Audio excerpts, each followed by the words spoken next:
Vale, hoy vamos con el capítulo 18, que ya es el último de este tomo, del libro 2 de la plusvalía. Y bueno, se llama Miscelánea de Ricardiana. Realmente aquí de lo que se va a tratar es un poco de circunstancias, bueno, de fenómenos que tienen que ver con la aplicación de la maquinaria y de conceptos como el ingreso bruto o el ingreso neto. Pero bueno, fundamentalmente la maquinaria y la sustitución de la mano de obra por parte de esta. Entonces, para empezar, bueno, aclarar qué es el ingreso neto y qué es el ingreso bruto. El ingreso neto es la ganancia y las rentas, es decir, es la plusvalía, es el trabajo que no ha sido pagado. Por el contrario, el ingreso bruto es aquel que se corresponde con el valor total, con el trabajo vivo y el trabajo muerto de lo producido, bueno, en un año.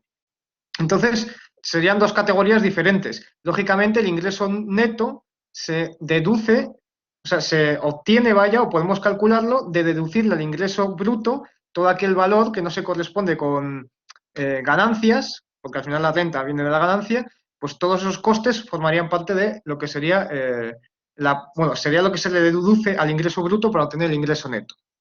Se hace una aclaración bastante interesante y es que la producción capitalista es una producción que lo que busca es la plusvalía.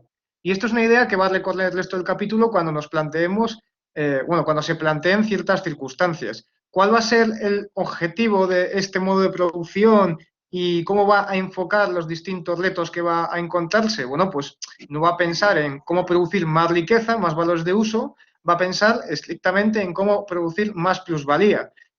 Esto le resulta indiferente si va a crear trastornos sociales, si va a crear desempleo o lo que sea. Entonces, se señala una cuestión que también es relevante y que forma parte de uno de estos factores que hace que que el capitalismo desarrolle las fuerzas productivas. Y es que la competencia, ¿no? La necesidad de lograr una producción idéntica con menores costes, presiona a que haya una eficacia administrativa por parte del capitalismo y que además lo hace a un nivel de empresa y a nivel individual, ¿no? Pues todos los sujetos se van a ver presionados por estas circunstancias, lo cual va a repercutir en que exista, pues, al mismo tiempo este incentivo a la innovación, ¿no? Y a la sustitución, en cierto modo, de métodos antiguos por métodos nuevos que den lugar a un producto mayor, pues con costes menores.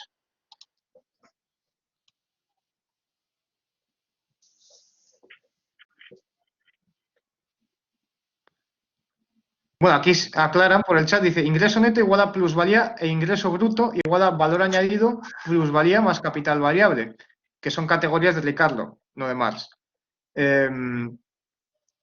Bueno, el ingreso neto hemos quedado que eran ganancias y rentas, o sea, plusvalía, efectivamente.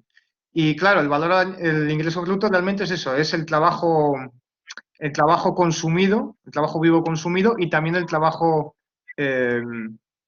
también entraría a contarse la parte que se corresponde con la producción de maquinaria, etcétera. Pero bueno, el caso es que Ricardo precisamente tiene un problema con el capital constante. Ricardo comete aquí también el error de descomponer la mercancía en tres partes: ganancia, renta y salario, dejando el papel del capital constante, bueno, pues de lado. Lo cual, bueno, pues conflicto.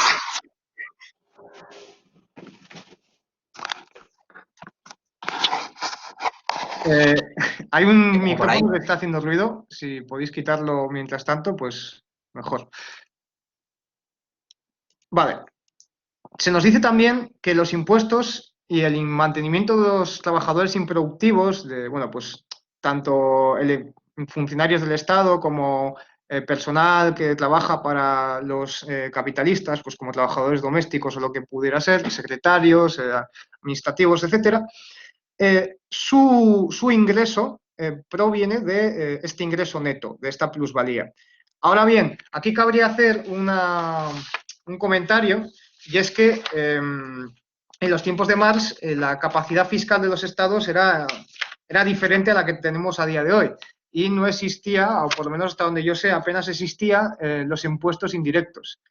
Claro, si hoy vemos sobre quién recaen los impuestos indirectos en nuestra sociedad y qué parte, por lo menos en España, del ingreso fiscal representan, pues podríamos llegar a decir que una parte de los impuestos no provienen para nada a día de hoy de estas plusvalías, sino que provienen del consumo obrero y, por lo tanto, también entrarían o sea, realmente el ingreso bruto y no solamente el ingreso neto explicaría estos impuestos, o parte de ellos. Pero bueno, en todo caso, esto cuando escribe Marx, pues no era el caso y los impuestos indirectos no eran la norma. Así que efectivamente vendrían a financiar el, vendrían a financiar estos impuestos. De nuevo, volvemos a la idea de que lo único que aquí es relevante para el sistema es la plusvalía. Es indiferente si el capital total de esa sociedad se ve incrementado, si el valor del producto también es mayor o si por el contrario decrecen. Da igual si el desempleo es muy alto o la población ha crecido muy rápidamente, todo esto va a quedar en un plano secundario. Por otro lado, y una cuestión que se plantea me resultó interesante, no sé si alguien tiene alguna explicación mayor o mejor dicho, es esta que se dice en un momento que la renta crea valor, pero no riqueza, de acuerdo con lo que dice Ricardo. Es decir, que la renta se vería como por lo menos una forma de apropiación de ese trabajo no pagado, o bueno, de ese trabajo a secas, pero también hay que tener en cuenta que, como en Ricardo y en Smith, la riqueza son valores de uso, pues obviamente la renta no crea ninguna riqueza por sí misma. Bien, ese era el punto primero de esta primera parte, que es el que se refería al ingreso neto e ingreso bruto. Luego tenemos ya realmente donde se va a meter la parte más importante de este capítulo, diría yo, que es la de la maquinaria y que empieza, bueno, pues nos empieza hablando de las ideas originales de Ricardo y cómo este realmente pues, se retracta en parte de ellas. Eh, para empezar, hay que tener en cuenta que cuando se instala maquinaria nueva, se hace porque esta maquinaria ahorra trabajo. Si, por ejemplo, al meter una nueva máquina de 10 obreros que tenían salarios, pues pongamos por 100 euros al día, lo reducimos a 5 obreros más la nueva máquina, y la nueva máquina vale 500 euros, tenemos que los 500 euros, perdón, sí, o sea, 100 euros por obrero, pues tenemos que los 500 euros que antes se pagaban en la mitad, en esos salarios, que realmente son 1000 de salarios, ahora se han pagado 500 por la máquina y se contrata a otros 5 obreros. Por lo tanto, pareciera que el valor de la máquina sustituye los salarios de los obreros. Sin embargo, hay que tener en cuenta que en el propio precio de producción de la máquina se incluye una ganancia. Esa ganancia no forma parte no está compuesta o sea, no se corresponde con más salarios y en ese sentido no se corresponde idénticamente con más trabajadores. Realmente esa máquina, en su producción posiblemente se empleasen no 5 trabajadores, que son a los que sustituye, sino 4. Entonces, la idea, y que ya la va planteando aquí Ricardo, es que, en efecto, la maquinaria, y si no, no se haría, abarata, ¿no?, y reduce en general a la sociedad la cantidad de la fuerza de trabajo empleada. Bien, luego tenemos que los cambios que se producen en los salarios y en los precios de los productos de consumo no van a afectar a largo plazo a la tasa de ganancia porque hay una tendencia a la igualación. Solo en el corto plazo una ganancia de productividad pues, nos daría lugar a una mejoría de esta tasa de ganancia. Entonces, para aplicarlo, generalmente la aplicación de la maquinaria es por esto, porque en el corto plazo hay perspectivas de obtener unas ganancias, bueno, extraordinarias, pero que esto no se sostendría bajo estas circunstancias en el largo plazo.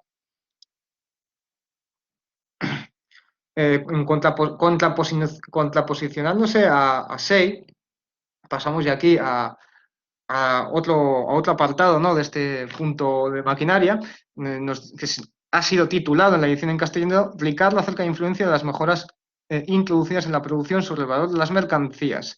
Tesis falsa acerca de la liberación del fondo de salarios para los obreros desplazados. Bueno, pues continuando con lo que decía, diferenciándose de SEI, Smith, Ricardo y Marx plantean que las fuerzas de la naturaleza añaden valor. O sea, no añaden valor. Este solo puede añadirle al trabajo. Es decir, el trabajo solo puede originarse, el valor, perdón, solo puede originarse como fruto del trabajo. ¿Qué es entonces el papel que pueden jugar las fuerzas de la naturaleza? Bueno, para empezar, aquí cuando se habla de fuerzas de la naturaleza estamos hablando de fuerzas de toda clase que tienen que ver con la naturaleza y, bueno, y las leyes físicas. Entonces, el descubrimiento de nuevos procesos químicos, por ejemplo, se considera aquí una forma de controlar, ¿no? Y de que las fuerzas de la naturaleza ayuden al proceso productivo. Entonces hay que pensar en las fuerzas naturales pues, de formas muy amplias. Podríamos pensar en energía eólica, energía nuclear, el descubrimiento del petróleo y cómo emplearlo. Bueno, hay múltiples ejemplos. En todo caso, estas fuerzas de la naturaleza y su conocimiento, vaya, lo que sirven es para facilitar el trabajo, para hacerlo más sencillo o para producir básicamente un valor de uso con menos trabajo. Es decir, que lo que hace es no incrementar el valor de la mercancía, sino reducirlo. Produce lo mismo, pero con el mismo valor de uso, pero con menor valor, porque encierra menos trabajo necesario. Por otro lado, bueno, pues la naturaleza, al abaratar costes, lo que hace es liberar un fondo dinerario que antes estaba destinado a un gasto concreto. Es decir, si antes gastábamos más dinero, por ejemplo, en algodón, y gracias a un nuevo tipo de maquinaria o un nuevo tipo de proceso conseguimos ahorrar mayor cantidad de algodón, este es un ejemplo que da Marx en un momento dado, hablando de la industria de la hilandería, no en este capítulo, pero bueno. Pues al ahorrar en cómo se consume el capital circulante, hay que comprar menos capital circulante, en este caso concreto. Por lo tanto, el dinero que se ahorra gracias a ese nuevo proceso, a esa fuerza de la naturaleza, supone un dinero que deja de gastarse, un dinero que ahora está libre para ser reconducido como un fondo dinerario a fluir a otro gasto o a una inversión, lo que sea. Es decir, en la medida en que se puede ahorrar dinero, ya sea en salarios, ya sea en capital circulante, en capital fijo, en lo que sea, gracias a las fuerzas de la naturaleza, esto será igual o idéntico, vaya, a que se esté produciendo una acumulación de capital. ¿Por qué? Porque el capital que adopta estos cambios necesitará menor inversión para reproducirse.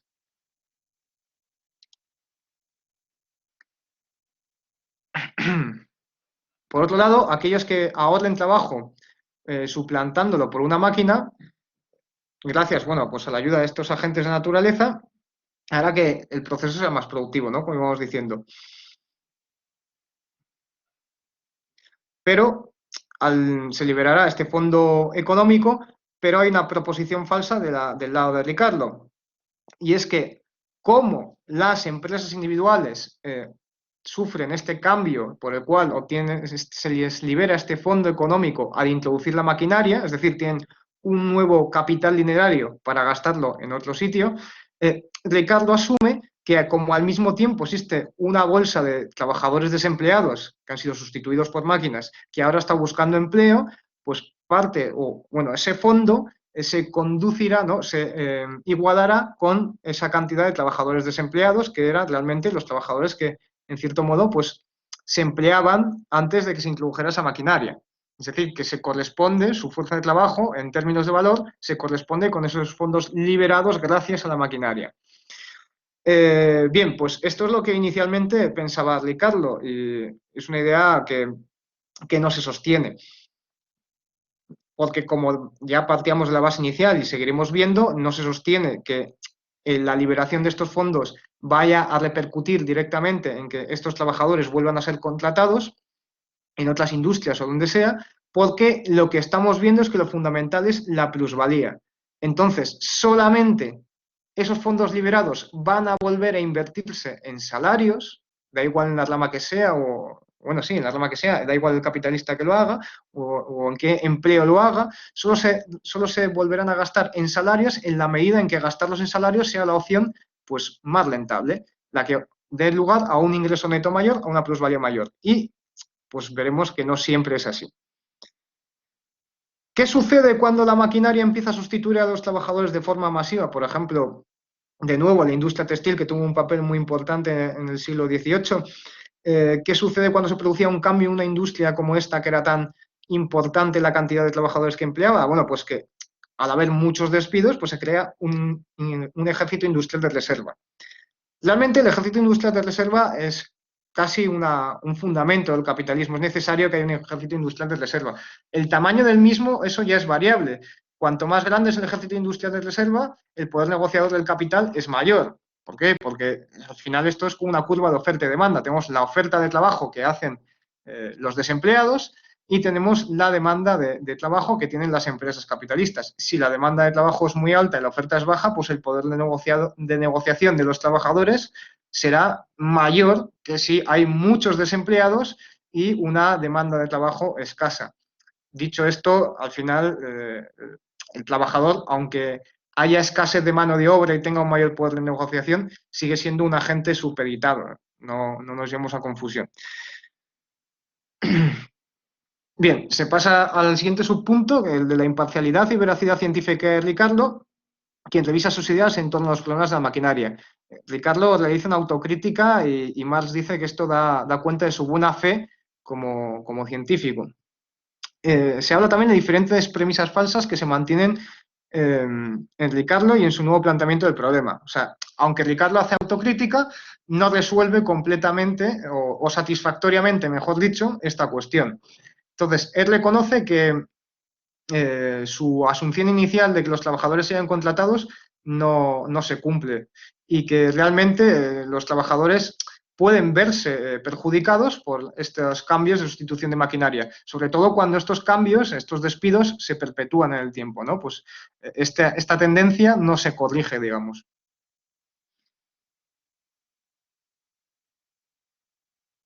Claro, y lo que sucede es que el ingreso neto podría incrementarse, que es lo que interesa a los terratenientes y capitalistas, pero el ingreso bruto, en el ejemplo de Ricardo, podría disminuir o incluso, vaya, como él coge el ejemplo de la agricultura y precisamente echa mano del ejemplo de los caballos, pues llega a poner un ejemplo en el cual el incremento de la productividad del trabajo da lugar a una producción de valor inferior, ¿no? A un ingreso bruto inferior al que se generaba previamente a la introducción de los caballos. Claro que Marx dice que este ejemplo pues, no es el más idóneo. En todo caso, la afirmación aquella de que el viejo capital demanda el mismo trabajo, pues cae por sí misma.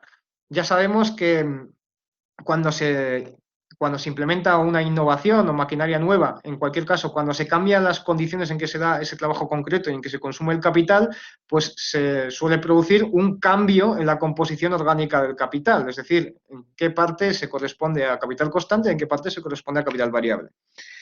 Todavía es más evidente que la producción capitalista o sea, todavía es más evidente estos cambios en la composición orgánica cuando la producción capitalista de la gran industria, ¿no? Desarrollada entra en una rama que antes era precapitalista y que compite contra esta con una maquinaria inferior. Bueno, pues al final las industrias que siguen un modelo precapitalista pues acaban siendo arrasados en general por una competencia con la que no pueden competir, vaya, no pueden equipararse.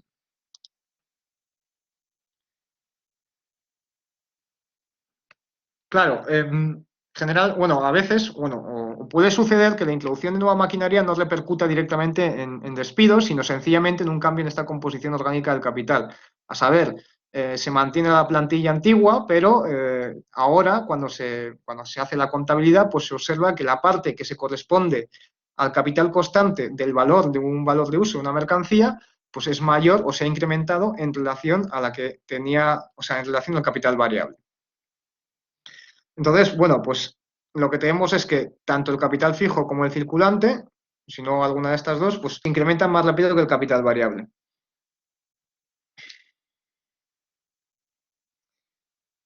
La acumulación, bueno, pues hace que los salarios aumenten, pero, pero aumenta todavía más rápidamente el capital constante.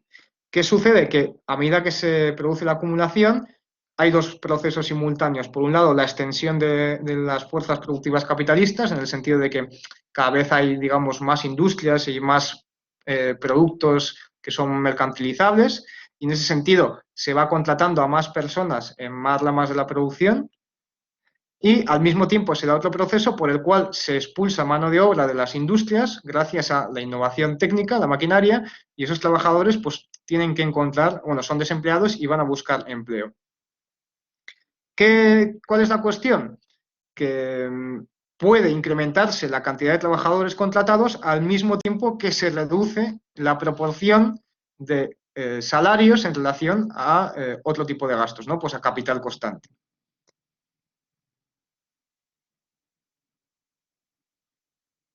Entonces, aunque, bueno, pues como vemos, la industria capitalista se extienda, a pesar de todo ello, no se va a corregir esta tendencia, que por cierto es la misma tendencia que se explica con bueno, que explica la tasa decreciente de ganancia, ¿no? Aquello de que se incrementa más rápidamente el capital constante que el capital variable. De nuevo, bueno, pues Marx hace referencia a este absurdo que defendía Smith, y es que como los bienes de consumo obrero siguen existiendo en el mercado, aunque ahora haya menos empleados, estos bienes de consumo obrero están destinados a ser intercambiados por capital variable, ¿no? Por trabajadores. Entonces sigue existiendo en el mercado un fondo de consumo obrero, un fondo destinado a un consumo que se intercambiaría, ¿no? Por capital variable, que debería encontrarse de nuevo pues, con los desempleados. Bueno, esto no es así y más lo explica de distintas formas. Por un lado, pone el ejemplo de que si 100.000 obreros eh, son despedidos, estos trabajadores pues no tienen por qué encontrar un nuevo trabajo y por lo tanto si no encuentran un nuevo trabajo no van a conseguir un sueldo con el que comprar ese fondo, ¿no? De consumo obrero que todavía permanece en el mercado. Entonces, los medios de vida que antes ellos consumían, si no son exportados, porque o no se reduce la importación, porque también hay que tener en cuenta el comercio exterior, pues esos medios de vida, suponiendo que no tienen nada que ver con el comercio exterior, ahora servirán para aumentar la oferta, o sea, esos medios de vida ahora serán consumidos por otros elementos de la sociedad. O aumentará la oferta de bienes de consumo obrero por encima de la demanda, forzando así una caída de precios.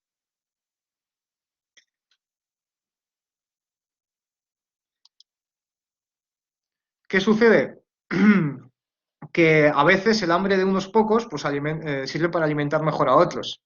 Eh, cuando se reduce por la expulsión de trabajadores a través de la maquinaria la cantidad de salarios pagados, la cantidad de productos que iban a intercambiarse por esos salarios no ha cambiado o va a tardar en mutar, es decir, se va a tardar en adaptar la oferta a la demanda.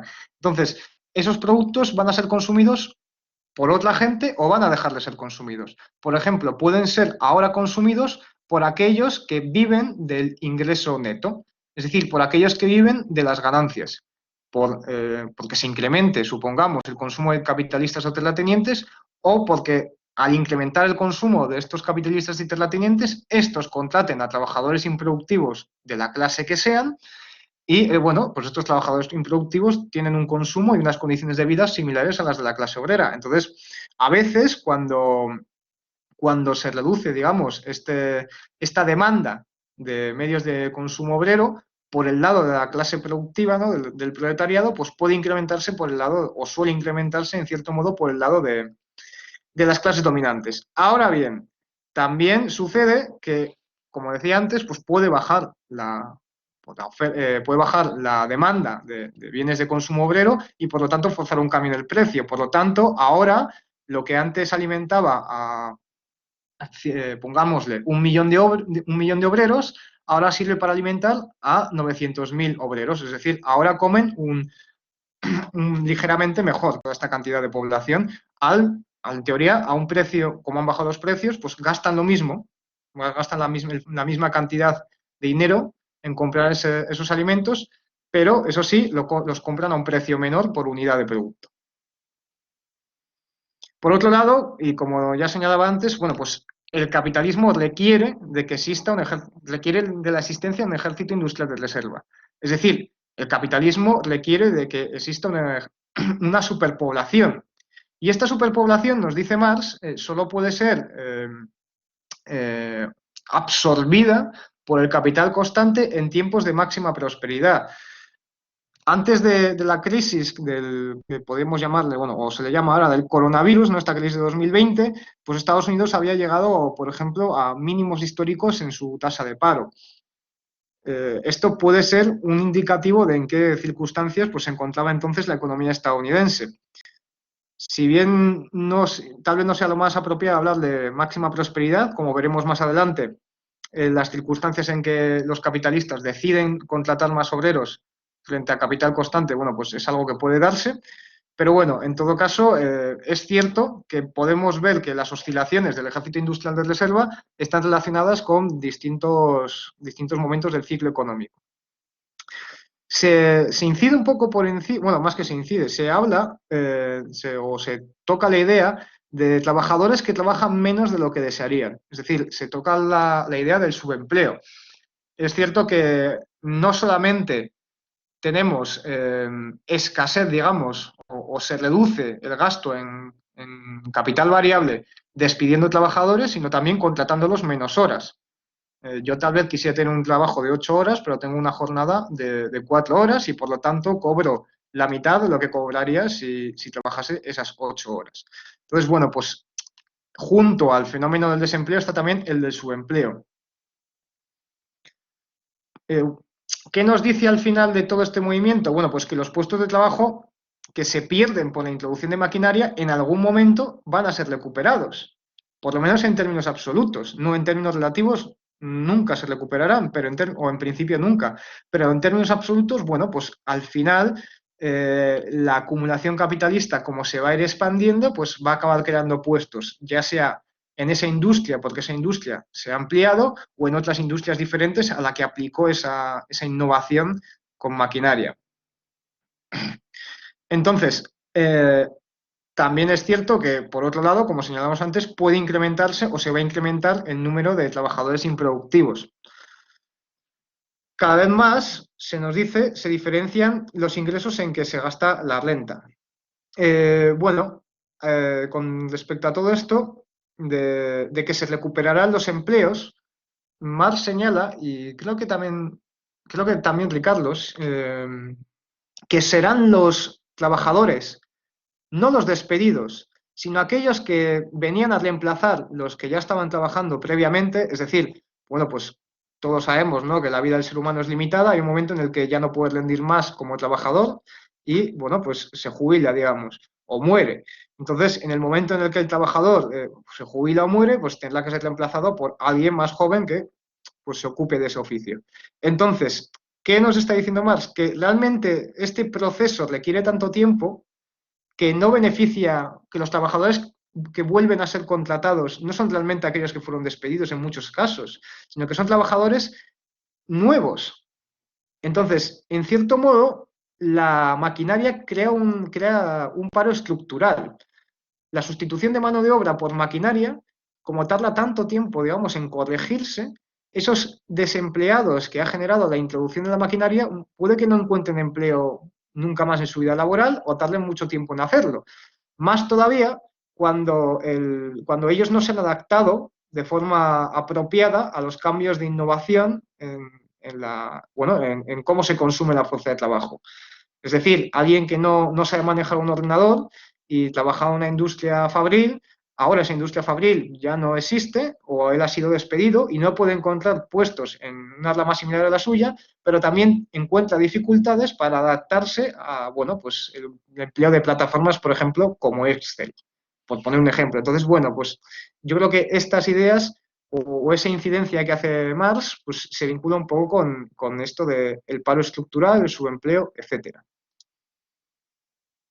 Bien, aquí ya llegamos al punto D, en el cual se dice que Ricardo señala de forma acertada algunas consecuencias de introducción de la maquinaria para la clase obrera.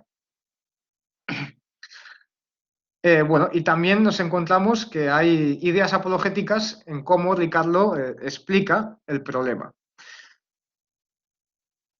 Claro, lo que ya señalábamos antes, ya digo que este texto repite algunas ideas bastante. El ingreso neto puede reducirse O sea, perdón, puede incrementar la tasa de ingreso neto al tiempo que se reduce el ingreso de los trabajadores, es decir, su masa salarial, al mismo tiempo que puede incrementarse el consumo improductivo a costa de ganancias de la productividad vía maquinaria y reducir el consumo obrero al mismo tiempo. La mayoría de los productos que consume la clase dominante, pues no son idénticos a los del consumo obrero. En cambio, sí es cierto que todo lo que consume un obrero lo consume la clase dominante y aquellos que le sirven. Yo llegaría a poner esto en duda, dado que a día de hoy no sé hasta qué punto podríamos decir que ciertos productos de consumo que son de consumo obrero y que en teoría también los consume un capitalista son idénticos. Supongo que la luz corriente, etcétera, eso representa el mismo bien en ambos casos, pero el coche que puede manejar un capitalista o la ropa que puede vestir, la comida con la que se alimenta, etcétera, mm, me parece que si lo analizamos más en detalle encontraremos que son productos, aunque parecidos en las necesidades que satisfacen, diferentes en otro tipo de circunstancias y bueno, al final mercancías diferentes. Si no, esto lo podemos debatir luego. Pero como ya digo, no me atrevería, y sobre todo recordando lo que leíamos del Capital, comparar el pan blanco que pueden servir a los lores en el comedor del Parlamento británico en el siglo XIX con el pan negruzco que podían permitirse los trabajadores de Manchester, por ejemplo. Entonces, bueno, yo no atrevería a decir que ese pan es el mismo como mercancía. En todo caso, se amplía la producción de artículos de lujo en la medida en que se va a modificar cómo se gasta este ingreso. Es decir, al despedirse trabajadores pero incrementarse el ingreso neto, pues va a producirse, digamos, un cambio con el tiempo en cómo, en qué productos de consumo se producen. ¿Por qué? Porque se produce, ya digo, un cambio en el fondo común de consumo, en cómo se distribuye este. Claro, estamos viendo que continuamente se incrementa la parte que se corresponde con la de las clases dominantes y aquellos que les sirven, mientras que, lógicamente, pues si se despiden trabajadores, lo que sucede es que no solamente, y lo veremos más adelante, no solamente ahora se paga a menos gente salarios, sino que además, al aumentar el desempleo va a reducirse o va a haber una presión de los salarios a la baja. En todo caso, aquí aparece alguna idea que resulta bastante sugerente. La verdad es que no tengo apuntado exactamente en qué hoja, a ver si lo encuentro, pero bueno, se habla de clases medias, de cómo las clases medias se incrementan con esta introducción de la maquinaria.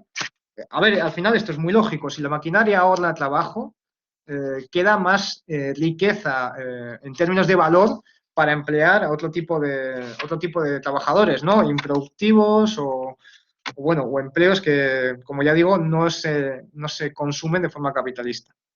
O sea, formas de trabajo que no se consumen de forma capitalista.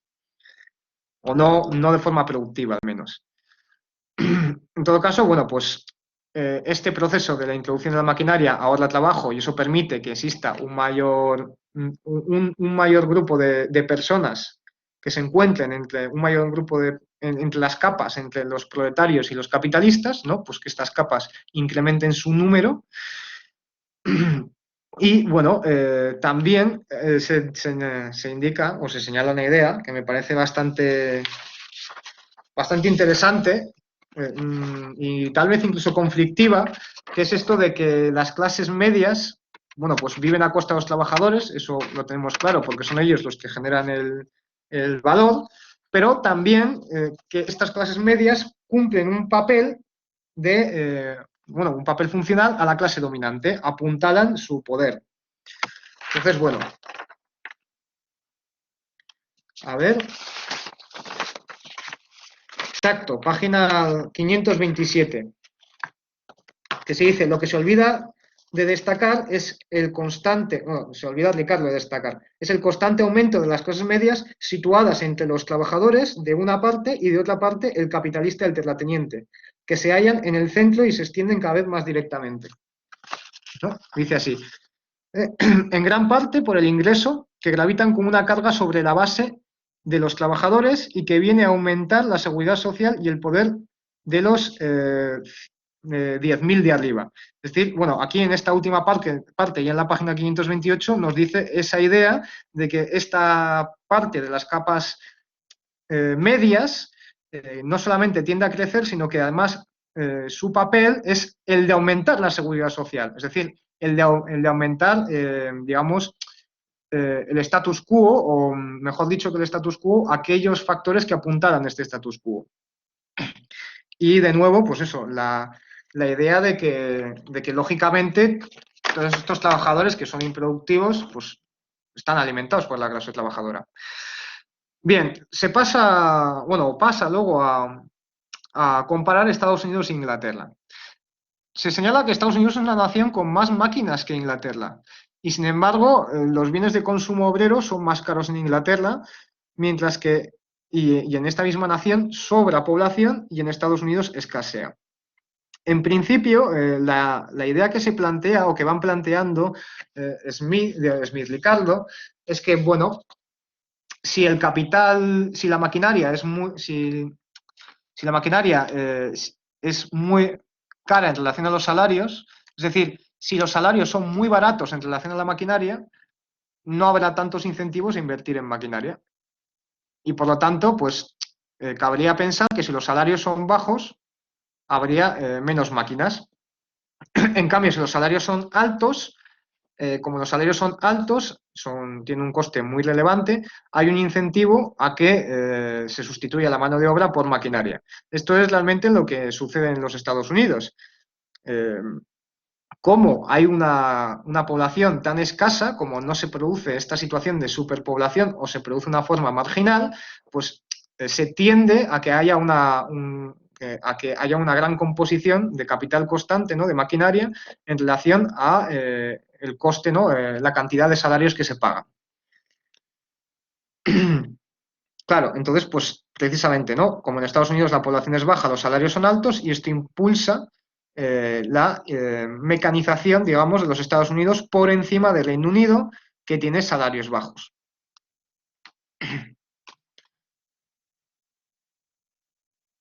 Entonces, por cierto, esto también puede ser interesante, aunque tal vez no es aquí el lugar para analizarlo, pero puede ser interesante la relación que esta idea guarda con los procesos de upgrading, ¿no?, de mejora tecnológica en países en vías de desarrollo o, bueno, en países también centrales, y por qué se debe apostar, si se debe apostar por tener una serie de, pues, por tener salarios altos, básicamente, ¿no? Subir el salario mínimo e intentar, digamos, desincentivar la creación de puestos de trabajo con salarios bajos e incentivar la creación de puestos de trabajo con salarios altos, porque estos últimos, bueno, pues implican una mayor innovación y una mayor productividad derivada de que hay un mayor papel del capital constante en relación al capital variable. Entonces, bueno, pues podríamos debatir qué papel pues, puede jugar el Estado, ¿no?, la política económica, a la hora de incentivar un tipo de inversión en capital u otra. De nuevo, ¿no?, pues aquí vuelvo a mencionar la ley decreciente de la tasa de ganancia, que aparece en cierto modo se la referencia varias veces, aunque no de forma muy explícita y no por este nombre. Y aquí se dice que, bueno, que Ricardo tiene hacia el final el acierto de reconocer esta idea de que se incrementa en mayor medida el capital constante que el capital variable, y que esto, bueno, pues está relacionado con la ley de la acumulación. Y este concepto de la ley de la acumulación me ha llamado la atención porque realmente tiene mucho sentido. Al final, lo que está diciendo aquí Ricardo y sobre todo, bueno, lo que nos dice Marx es que la acumulación capitalista se da de tal forma que el capital constante se crece más rápidamente que el capital variable. Entonces, la relación entre estos dos elementos del capital orgánico, del capital de estas dos partes, tiende a disminuir el porcentaje correspondiente al capital variable e incrementar el porcentaje correspondiente al capital constante. Y que esto, digamos, configuraría una ley de la acumulación, que, por cierto, cuando habla de ley, yo la interpretaría exactamente como bueno, como yo concibo, como yo creo que Marx concibe las leyes en general, ¿no? Es una ley, pero es una ley que tiene contratendencias, ¿no? Pues una ley tendencial. No siempre es mecánicamente así. Bueno, cabe decir aquí también, ¿no? Que este movimiento de capital variable y capital constante, en el cual, bueno, pues el incremento de los trabajadores productivos de salarios no se detiene a nivel global. Es decir, crece en términos absolutos. Esta idea la vuelvo, porque creo que ya lo he mencionado antes, la rescato de nuevo porque de cara a la ley tendencial a la ley de la tendencia decreciente de ganancia, pues se ha dicho alguna vez que el número de trabajadores y el número de horas trabajadas, pues bueno, sobre todo el número de trabajadores contratados no ha disminuido, ¿no? El grado de proletarización de la sociedad no ha decrecido. Bien, bueno, pero es que esto nada tiene que ver nada contradice, ¿no? Porque de nuevo aquí lo importante es el papel en términos de valor que juega el capital variable y el capital constante en el capital global de todo el globo. Y esto, como ya he dicho varias veces, no quita en ningún caso que se reduzca el capital variable en relación al capital constante, no quita en ningún caso que el número de asalariados pueda crecer a nivel global y en términos absolutos.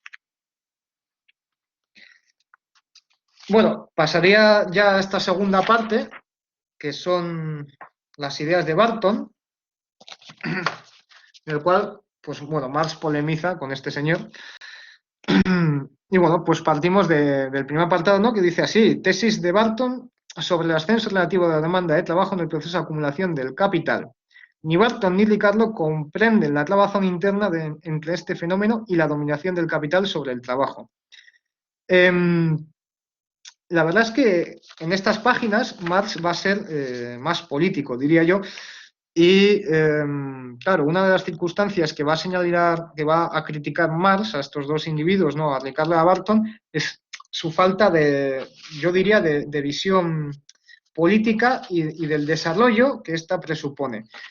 Luego veremos, bueno, ya lo comentaremos más adelante. En todo caso, partimos empezando con Barton, de que la idea bueno, que el capital fijo, una vez que ya ha sido formado, no influye en la demanda de trabajo, es decir, que no se demanda más trabajo. Por lo tanto, el capital variable, los salarios, solo se incrementan a razón de incrementos en el capital circulante. Barton, bueno, pues está interesado por la composición de las partes del capital, ¿no? De su composición orgánica, entre capital circulante y capital fijo. Esta distinción entre circulante y fijo ya se encontraba en los fisiócratas y tiene su origen en el proceso de circulación. Podríamos decir que la distinción entre capital constante y capital variable tiene su origen en el proceso de producción, ¿no? Pues son formas diferentes de separar el capital. En todo caso, esta distinción, que es útil, la del capital circulante y capital fijo, se ha transformado, se ha convertido en un prejuicio para los economistas, los cuales después, bueno, ya en estos tiempos, y todavía a día de hoy pues más, confunden el capital circulante con el trabajo vivo y el capital fijo con el trabajo muerto, con el capital constante. Entonces, Ricardo lo que hace es recoger la idea que tenía Barton sobre sobre el capital circulante, perdón, y el capital fijo, y reduce los casos, como hablaba ya muy anteriormente, al de la agricultura, en el caso que se mencionaba del que el ingreso neto pues crece a costa de una reducción en el bruto. Entonces, sin más, de notar de nuevo que el ejemplo que coge Ricardo no es válido porque solo se fija en la agricultura y no lo extiende a la industria. En todo caso, Ricardo nos dice que la maquinaria hace superfluos a los trabajadores, que los expulsa y crea superpoblación, ¿no? Lo que venimos viendo.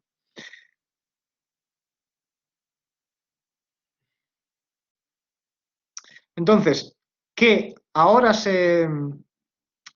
el fondo de consumo se gaste en mayor medida en artículos de lujo o en artículos que son consumidos por las clases dominantes y no se destine a la clase obrera, no es, perdón, es efecto de la caída de la demanda de trabajo y no es una causa. Es decir, no a causa de la... o sea, como efecto de que, o sea, como efecto de que cae la demanda de trabajo, caen los salarios y por lo tanto cae el consumo obrero. Y no de otra forma, es decir, no cae la demanda de trabajo porque caiga el consumo obrero.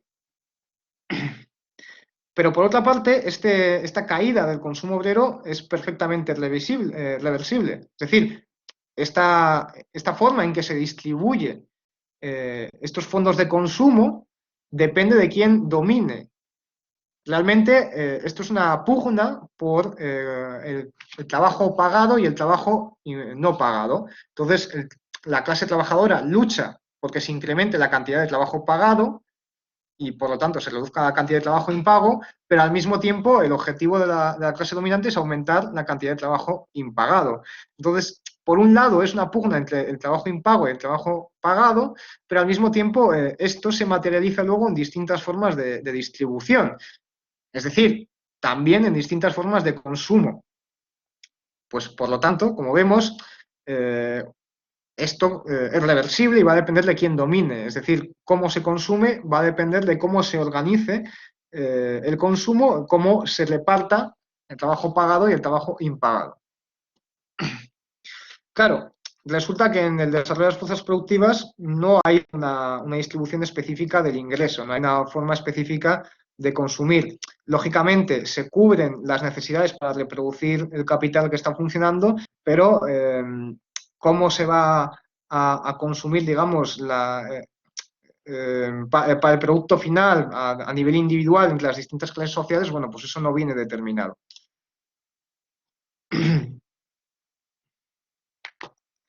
Entonces, siguiendo a Barton, tenemos que el aumento de la demanda del trabajo está vinculado a la acumulación, pero que crece lentamente.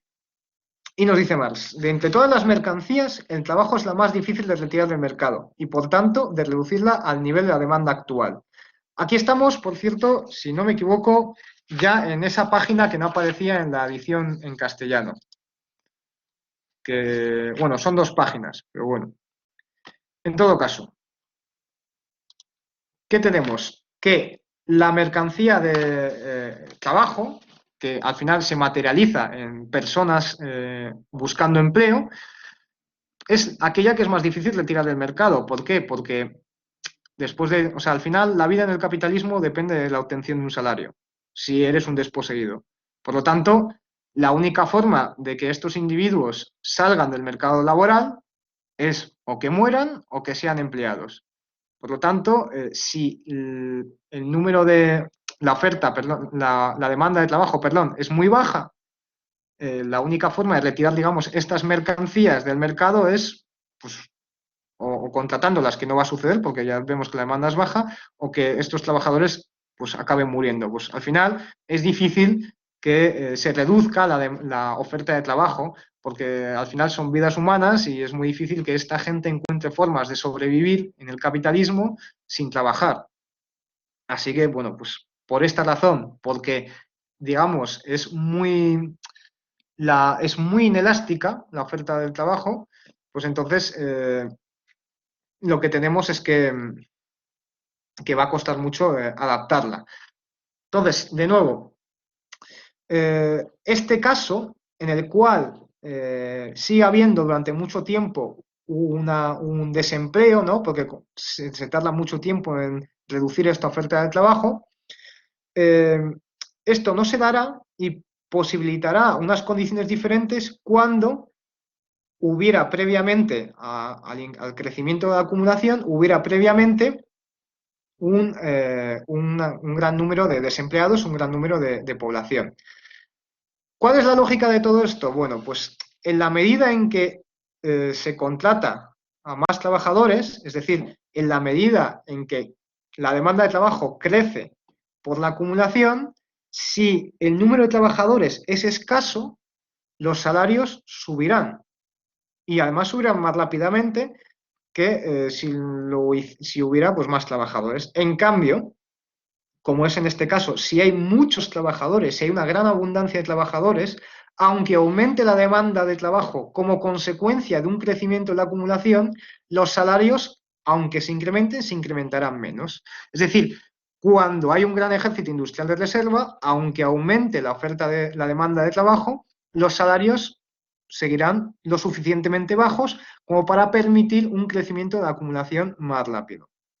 Entonces, podemos concluir, ¿no?, que la acumulación solo se elevará rápidamente cuando la demanda, o sea, la demanda de trabajo, perdón, la acumulación solo aumentará con rapidez la demanda de trabajo de capital variable cuando la población sea grande y por lo tanto los salarios se mantengan bajos. En otro caso, la demanda de trabajo crecerá más lentamente porque a medida que aún se incremente la producción se contratarán a más trabajadores, pero la cantidad de trabajadores desempleados caerá tanto que se incrementarán los salarios.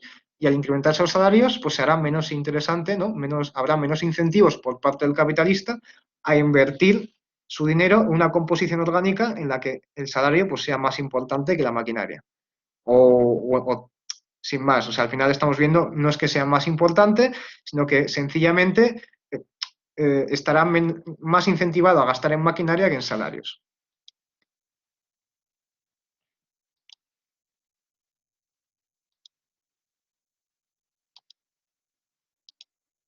¿Me oís? Porque creo que se me ha congelado de otra forma.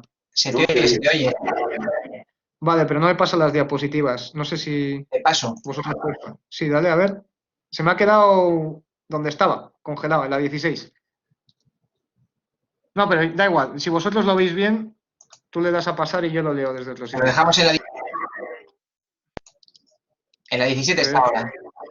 Vale, perfecto. Bueno, entonces, continúo. Un periodo de salarios bajos lo que puede provocar es un incremento rápido de la población. Por otro lado, los salarios altos darán lugar a un crecimiento más lento de la población, ¿no? Pues en concordancia con lo que veíamos hasta cierto punto.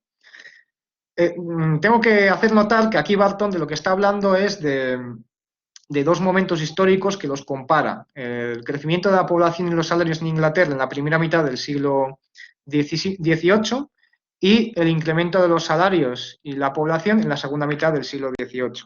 Entonces, Barton observa que los salarios crecen gradualmente en la primera mitad de este siglo, del XVIII, y que la población crece lentamente. En cambio, cuando los salarios pues están bajos, en la segunda mitad del siglo, observa que hay un rápido crecimiento de la población. ¿Qué es lo que sucede? Pues que no es la falta de poder adquisitivo por parte de un trabajador concreto lo que impide formar una familia y reproducirse, ¿no? Reproducir su fuerza de trabajo de forma ampliada. Es decir, pues que una pareja tenga más de 2 hijos. En contra de esta idea de que es el salario bajo el que impide esta reproducción de la fuerza de trabajo, lo que dice Barton, bueno, yo creo que mantiene Marx, ¿no?, es que es el desempleo el factor fundamental para impedir la reproducción de esta fuerza de trabajo. En cambio, como los salarios bajos reducen el desempleo porque incentivan más el empleo de capital variable, pues estos salarios bajos lo que están favoreciendo es los matrimonios, dice literalmente en el texto, lo que favorece es que se tengan más hijos, porque el desempleo cae. Entonces, ciertamente hay más hijos, pero también al mismo tiempo son familias que viven en condiciones mucho más miserables que las familias que se hubieran formado y las condiciones en que hubieran vivido familias que se hubieran formado en condiciones de salarios altos. Entonces, ante salarios altos se impone la sustitución, según Barton, ¿no?, del capital circulante por capital fijo. Es decir, maquinaria en detrimento de trabajadores que, como veíamos, para Barton están asociados al capital circulante. David, pasa a la siguiente, por favor. Que tengo congelado. Bien, bueno, suponiendo que estamos ya en la 18, continúo. nos dice Marx que Barton se acierta en el análisis que él hace, pero que comete el error o que le falta en su análisis realizar el desarrollo de cómo se despliega y se produce todo este movimiento. Y es que Barton omite el papel que juega la maquinaria en la formación de la superpoblación. Es decir, omite el papel que juega en la maquinaria a la hora de despedir trabajadores y de esta forma aumentar el desempleo haciendo caer los salarios. Claro. Vale. Claro, entonces, en la medida en que se introducía maquinaria, caían los salarios, con lo cual se empleaba a más trabajadores porque habían caído los salarios, lo cual, digamos, fomentaba la aparición de más familias e incrementaba la población.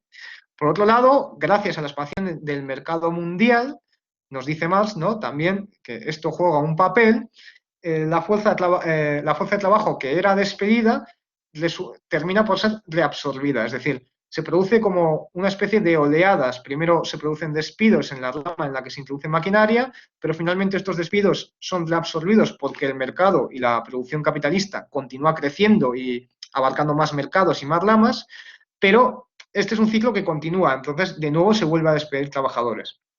Finalmente, se concluye que el ejemplo de Barton pues, no resulta válido porque se comparan modelos de producción diferentes. En el de la manufactura, que sería el que se corresponde con la Inglaterra de la primera mitad del siglo XVIII, donde en esta manufactura hay una preeminencia del capital variable, y por otro lado el modelo de producción asociado a la gran industria, que este sería ya el modelo de capitalismo desarrollado, en el cual tiene preeminencia, ¿no? Como ya se ha dicho y como ya sabemos por la ley tendencial de la tasa de ganancia, que es el capital fijo el que tiene una preeminencia, que tiende a ponderarse cada vez más en la composición orgánica del capital. Aquí se aclara Marx que la manufactura es una etapa transitoria, ¿no? Sería una etapa transitoria del feudalismo al capitalismo. En todo caso, bueno, pues lo que le falta a Barton es realmente observar que son periodos históricos diferentes y que en el momento en el que la gran industria va permeando y jugando un papel mayor en la sociedad inglesa, se produce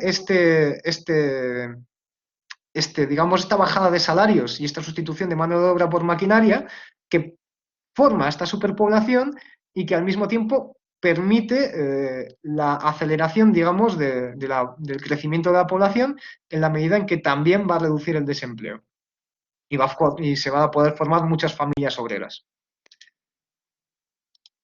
Y luego ya, ok, finalmente, y esto lo digo un poco a modo de conclusión de todo lo que todo lo que se dice en el texto. Bueno, puntualiza Joaquín, la manufactura no es una etapa en el capitalismo en desarrollo, sino el capitalismo en desarrollo inmaduro. Sí, claro, o sea, realmente se dice que literalmente creo que dice que la manufactura es un periodo transitorio. Entonces, claro, diríamos que la ley del valor ya domina, ¿no? Perdón, el valor de cambio ya domina en la sociedad de la manufactura, pero que no se ha desarrollado completamente, ¿no? Digamos que está inmaduro. Sí, al final, de todas formas, cualquier proceso histórico, ¿no? De cambio de un modo de producción a otro suele encontrarse con este tipo de barreras, sobre todo cuando hay barreras también tecnológicas. No es lo mismo el Japón del siglo XIX que Inglaterra en el siglo XVII y XVIII. Bueno, entonces, habiendo visto Víctor, que... una cosilla, Di. Víctor, de la frase esa,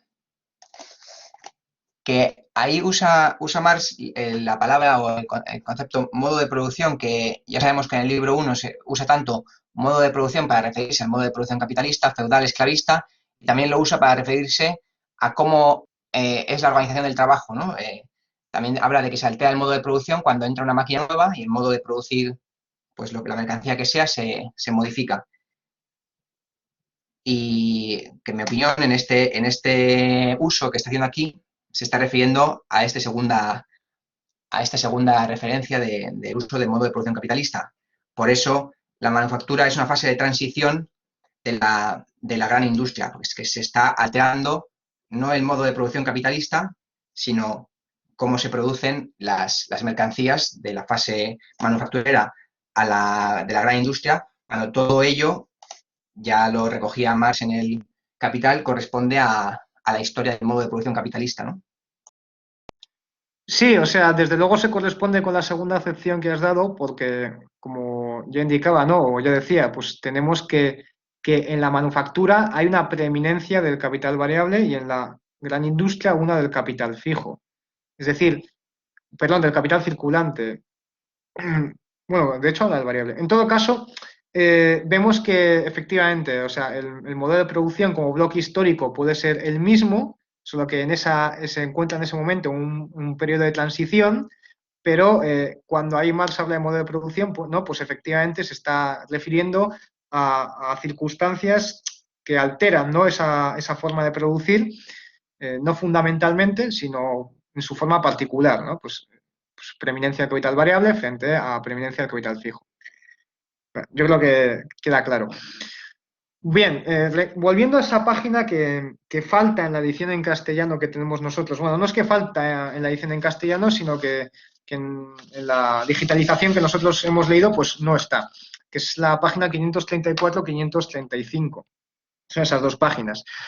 Aquí Marx planteaba una idea muy importante y está en relación a lo que señalaba antes. Para el capitalismo lo más importante es el ingreso neto, la plusvalía.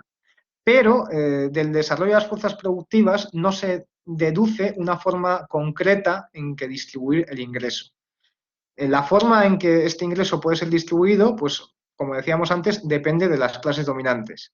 Si, nos dice Marx, si los trabajadores se hicieran con el poder y dominasen, desde luego harían una distribución muy diferente a la que nosotros observamos a día de hoy. Entonces, la cuestión fundamental no está en cómo se diseña el consumo de la sociedad, sino en si los medios de producción emplean a los trabajadores o los trabajadores hacen uso de los medios de producción para sus fines, nos dice Marx. Es decir, aquí, para Marx, de lo más importante, si no lo más importante, es el hecho de que los trabajadores son sujetos que no dominan sus circunstancias y son empleados, son subsumidos por los medios de producción, que, sorpresa, están en posesión de las clases capitalistas.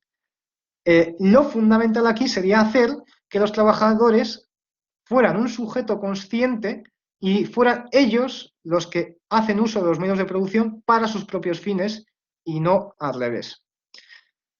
Finalmente, y nos dice que esta revolución ya está madura gracias al desarrollo capitalista. Pues podríamos decir, ¿no?, que esta revolución ya está madura gracias a que se ha pasado el periodo de la manufactura y la gran industria cada día más va abarcando nuevas ramas de la sociedad, la sociedad de Inglaterra de aquellos años y luego de Alemania y del resto de Europa y del mundo. Entonces, hasta aquí la presentación. Yo creo que las ideas clave han quedado claras. Soy consciente de que hay cosas que tal vez sean interesantes que han quedado en el tintero. Si tenéis alguna duda, yo creo que no, pero si tenéis alguna duda de las posiciones de Ricardo, que además son variables, ¿no? Porque primero tiene una posición que es mucho más estrambótica y luego ya adopta una posición algo más lógica, pues intentamos resolverlo. Y si no, yo creo que hay cosas que no se han mencionado y cosas que también he mencionado que dan para debate, entonces, que comentad lo que queréis.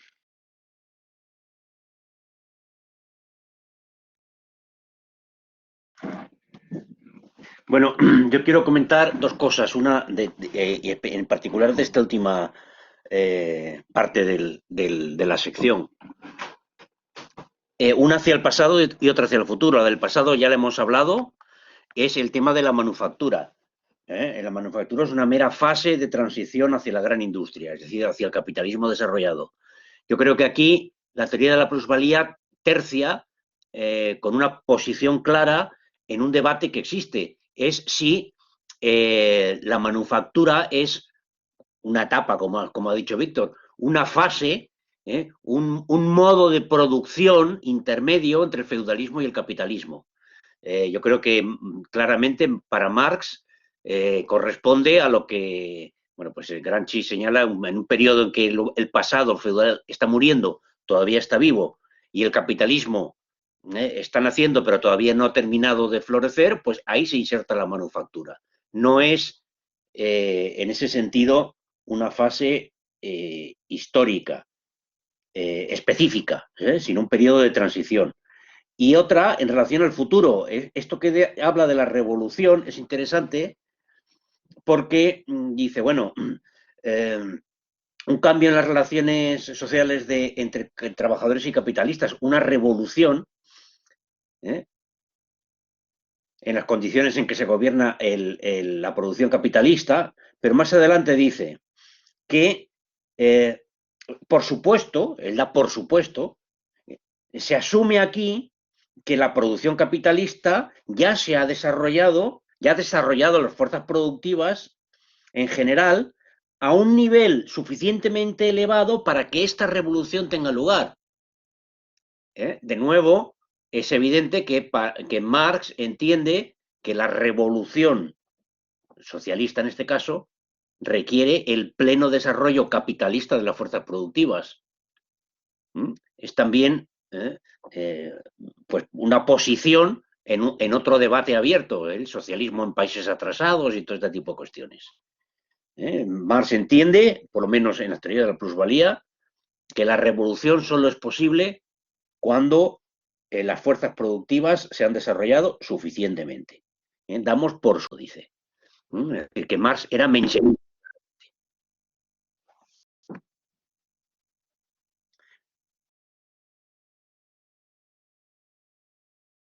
Yo, o sea, yo creo que queda claro.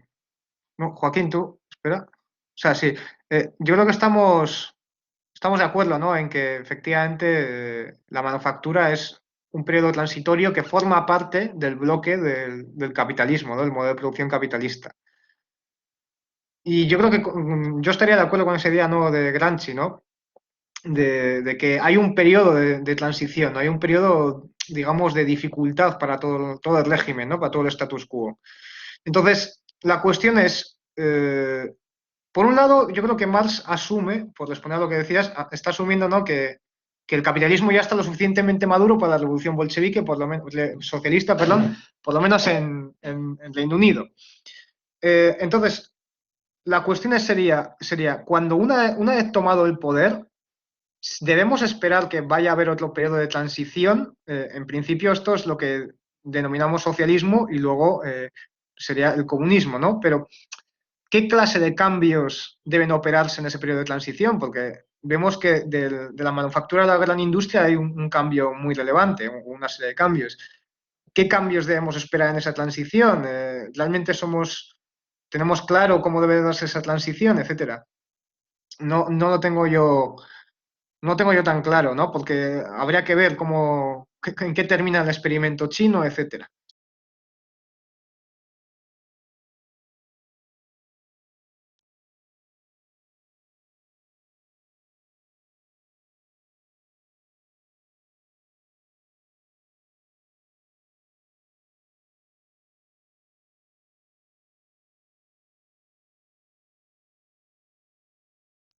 Sea, no pido que me resuelvan la cuestión, porque, pues, como sabemos, sin práctica no se puede teorizar, y yo creo que estas cosas, pues, Marx no tenía la capacidad, no tenía los datos como para poder sacar análisis solventes de estos futuribles, pero mi cuestión va un poco en la idea de que, bueno, realmente debemos plantearnos hasta qué punto o cómo se va a dar esta transición o hasta qué punto esta transición puede variar o ser gradual. Sobre todo esta idea igual de hasta qué punto puede ser gradual.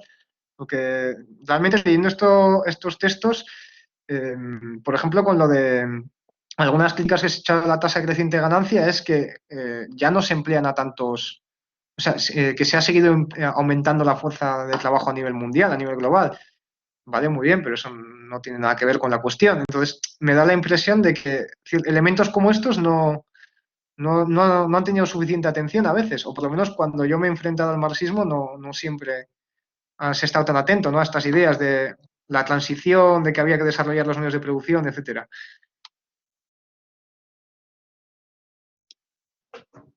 Yo retomo el guante de la afirmación provocadora de Joaquín de Marx como menchevique, porque también hay que tener en cuenta que desde el propio manifiesto del Partido Comunista y luego en el trabajo de la Primera Internacional, ya se proclama la lucha por el socialismo. Incluso se habla de qué ramas de la industria, qué sectores se pueden o es pertinente nacionalizar, ¿no? Y luego sobre la fase de transición al socialismo, hay por lo menos un texto de Engels muy interesante sobre el campo, en la cual se analiza la diferencia entre Rusia y Europa y la diferencia de una revolución socialista que afronte a un montón de pequeños propietarios de la tierra, pequeños campesinos, y una revolución socialista que afronte que una parte de la tierra está bajo propiedad comunal. Entonces, con lo cual, pues la transición hacia una forma comunista de propiedad de la tierra, una forma coordinada desde el conjunto de la sociedad, puede seguir vías distintas, ¿no? Por un lado tienes que seducir a los pequeños campesinos de que vayan entrando en cooperativas, o bueno, habrá que ver cómo, ¿no? Y por otro lado ya partes de una producción más o menos socializada. O sea que las diferencias en la transición al socialismo yo creo que ya están en varios aspectos vistas por Marx y por Engels, y que hay unas ciertas ramas que son las más proclives para nacionalizar directamente, porque siempre hablan enseguida, ¿no? Desde el manifiesto de la industria del transporte y otras muy particulares, ¿no? Y ya también hemos visto cuando habla Marx de la crisis que él tiene claro que hay unas ciertas mercancías que son más fáciles que se producen a gran escala, bajo la forma maquinizada. Y bueno, la otra cosa que yo también me parece pertinente reflexionar es sobre que Marx nos expone el modo de producción capitalista, pero el modo de producción capitalista ya sabemos que convive con otras formas de organizar el trabajo en otras ramas de la producción. Y por lo mismo, la transición al socialismo también va a tener ritmos y no va a ser un conjunto caminando al mismo paso, ¿no? Quiero decir, en un mismo país, sino que habrá ciertas ramas que están ya maduras para ello y otras ramas que todavía convenga desarrollo capitalista porque porque no se ha dado ese desarrollo en esa área particular de las fuerzas productivas, de la concentración, etcétera, etcétera.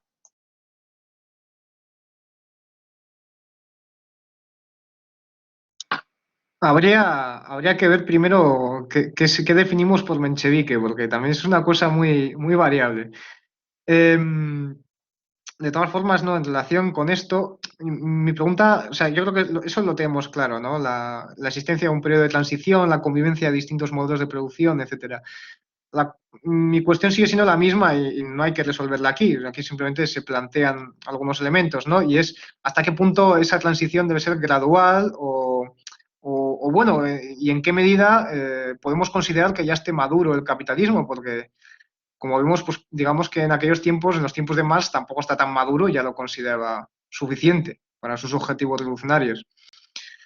Y bueno, incidir de nuevo en la idea esta de que lo fundamental, que me parece una exposición relativamente bastante hegeliana, lo he puesto aquí a la derecha en castellano en el chat, aunque es una traducción de internet lápida, esto de que son los trabajadores los que deben digamos, usar los medios de producción y no ser usados por los medios de producción. Pero bueno, nada, yo creo que no sé si tenéis algún otro tema, porque esto ya se desvía un poco de lo que principalmente trata el capítulo.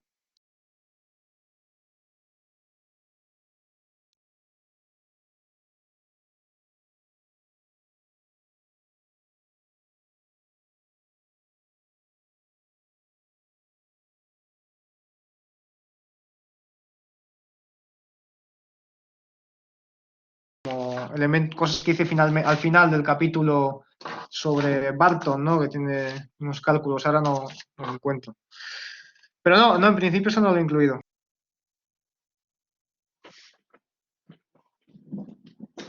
Bueno, yo creo que no los podemos saltar porque realmente no dicen mucha cosa. Quizá el más relevante sea el último, en donde dice la reducción de la tasa de ganancia, donde señala cómo el descenso del capital variable y el aumento relativo del capital constante, aunque ambas partes aumenten, es simplemente una manera distinta de expresar la productividad incrementada del trabajo.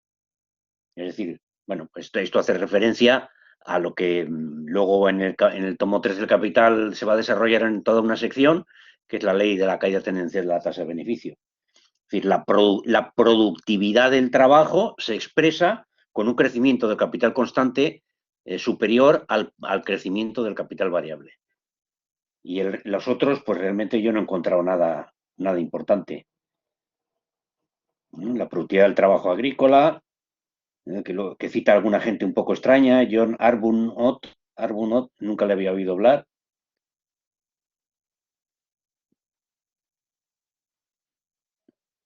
No hay mucha cosa. Bueno, en todo caso, en la primera, que es la más extensa, de una página y un párrafo, la cita, la cita sí es interesante porque dice: la renta no plantea hoy grandes preocupaciones. Es la suma que una persona puede invertir como capital y que puede consistir en la inversión anual de su trabajo sobre la que tiene que calcular los intereses de su dinero o de su ingreso. Es decir, que Marx aquí lo que está diciendo que ya hay autores, incluso a finales del siglo XVIII, porque el John Arbuthnot es de 1773, que entienden que la renta agrícola se inserta en una dinámica de desarrollo capitalista, donde lo que importa es la rentabilidad, ¿eh? Y la rentabilidad media, que se obtiene, que es con la que se va a comparar la rentabilidad concreta que se va a obtener del suelo.